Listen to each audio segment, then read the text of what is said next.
Capacitance check করব এই cooling ফ্যানটির। আমাদের ক্যাপাসিটরে কতটুকু ক্যাপাসিটেন্স আছে দেখি নেই, আচ্ছা 18.5 মাইক্রোফ্যারাড। তো আমরা এখন ফিজিক্যালি মেপে দেখবো এখানে কত আছে। তো এটার জন্য আমাকে অবশ্যই যে এখানে মাইক্রোফ্যারাড রয়েছে, যে মাইক্রোফ্যারাড দেওয়া আছে মাইক্রোফ্যারাড নিতে হবে, তারপর আমাদেরকে ধরতে হবে। তো 18.11 মাইক্রোফ্যারাড, তো এটা ভালো আছে, এটা সম্পূর্ণ ভালো আছে।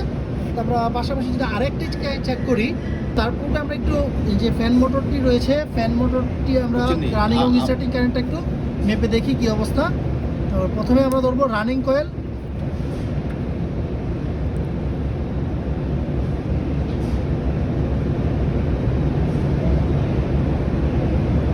রানিং কয়েল আছে 8.6 ওহমস। এখন দেখি স্টার্টিং কয়েলে কত আছে।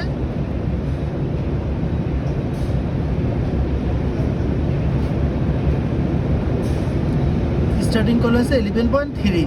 তো আমরা এই অনুযায়ী দেখবো যে বাকিগুলো তো সেম রয়েছে কিনা। যদি সেম থাকে তাহলে আমাদেরগুলো ঠিক রয়েছে। এই যে এখানে দেখেন এল আর নিউট্রাল কোথায় ঢুকবে। এখানে দেখেন 1 নম্বরটাতে আমাদের ঢুকবে ফেজ এবং 3 নম্বরটাতে নিউট্রাল ঢুকবে, আর বাকিগুলোতে কোনো কানেকশন থাকবে না।